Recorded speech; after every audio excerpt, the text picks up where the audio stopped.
Good evening. This is the 2020 Qx80 limited edition.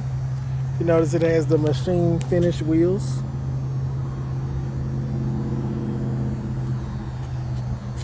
"22" wheels. It has the satin chrome on the front with the double arch grille.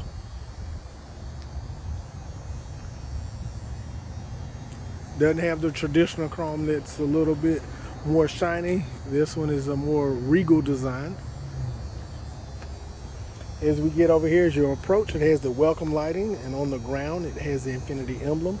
It has the metal kick plates. This one has the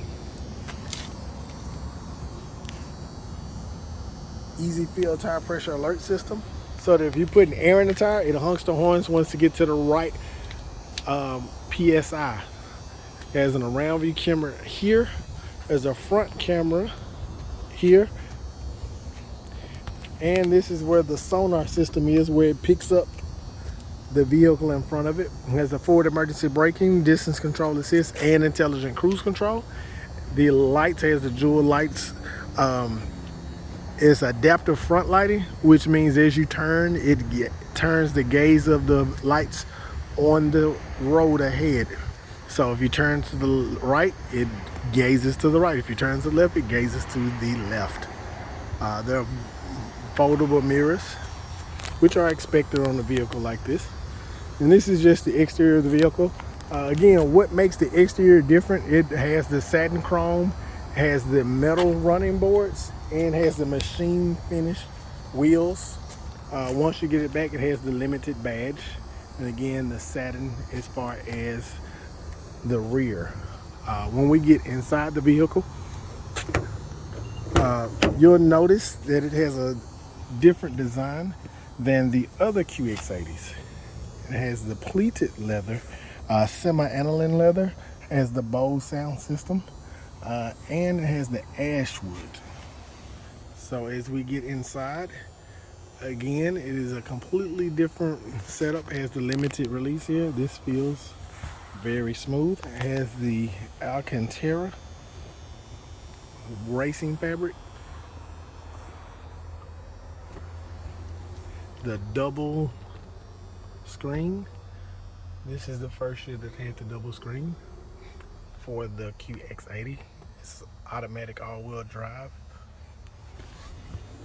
And this button here, it's on the other side. I was about to show. It has heated and cooling seats, but on the other side it has a button that would allow me to allow the back to fold.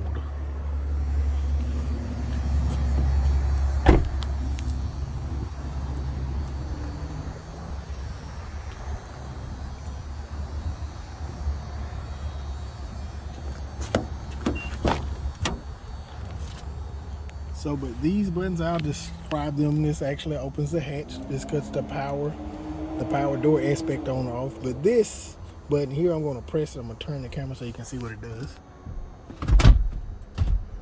Allows for it to fold up for the people to get into the rear. This is the sonar system. So if you're getting close to something, it automatically makes noise. This is the rear passenger alert system. So if you open the door within 10 to 15 minutes of cranking the engine, I'll go with 10. Within 10 minutes of cranking the engine, it will actually give you an alert to check the rear seats. So as we get in, I'm going to crank it up.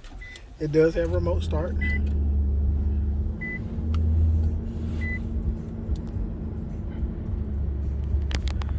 So you notice that it does have different things that you can have in the dash. So I'll start here. You'll notice it is forward, lane, and blind spot.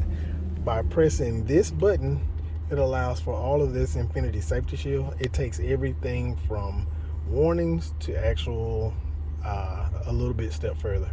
So that was highlighted. So now for the forward emergency braking became distance control assist. The lane departure warning became lane departure intervention, and the blind spot warning became blind spot intervention. Let me describe both of those at length. So if I go to maybe you didn't see what I just did, so I will go back out. So again, this is the double screen. So with this, if I hit the driver's, so you'll see forward assist. Forward assist is distance control assist, very similar to intelligent cruise control. But if you get within a car link of the next car, it actually starts giving you resistance on the gas pedal, and then upon getting resistance on the gas pedal, if you get within the car link, it actually starts pressing the brake to keep you from being in an emergency situation. And if it does get to an emergency situation, forward emergency braking kicks in, gives you the beeps to let you know you need to apply full force braking, and then it will actually do so if necessary. If I get the blind spot warning, let you know if someone's in the blind spot. This lights up. Turn the flash back on so you can see that lights up. If you turn the blinker on, makes noise if someone's in your blind spot. And if you're in a situation where you're still pulling over on someone, it actually will engage the brakes.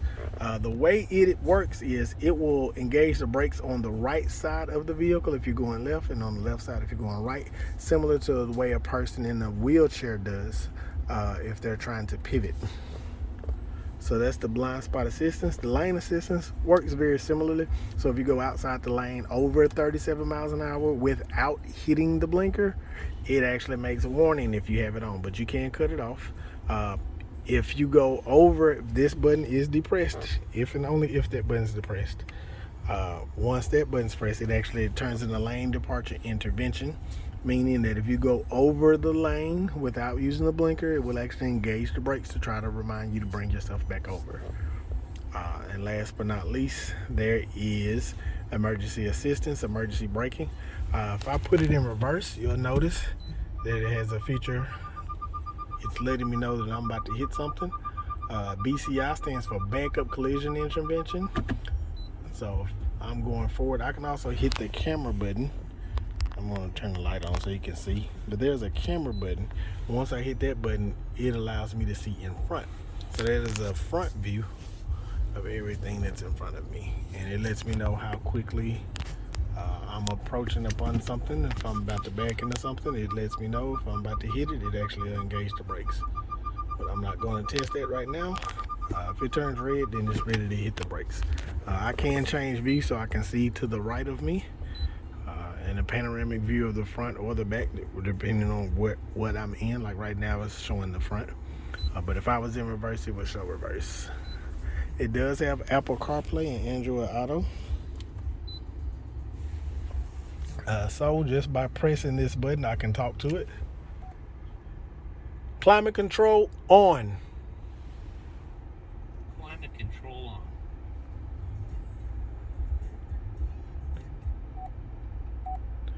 Temperature 68.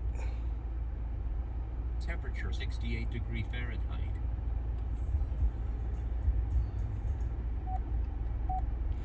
Climate control off. Climate control off.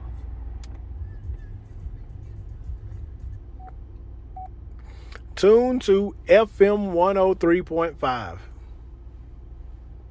Tuning to 10:30 a.m. Obviously, it has to be able to hear it. The voice commands are actually up here. So if you direct your voice up there, oh, this is another thing I left out. This micro suede finish up here, and we actually get to the back.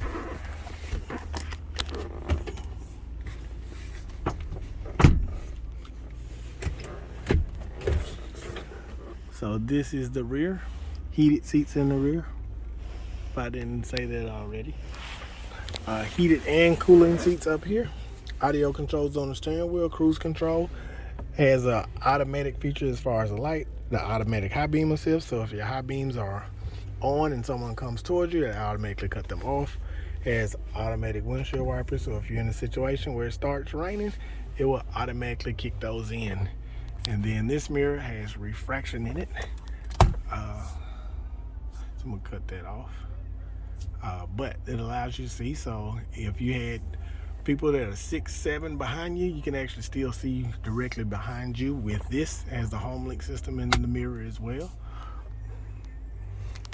You can cut every light in the car on, cut it off, have every light in the car cut off even when you open the door. And if you notice this green button illuminated, that is the SOS button. Very similar. It's a telematic system, very similar to OnStar. So if you, well, there it is, sorry. So this is the 2020 limited edition Qx80.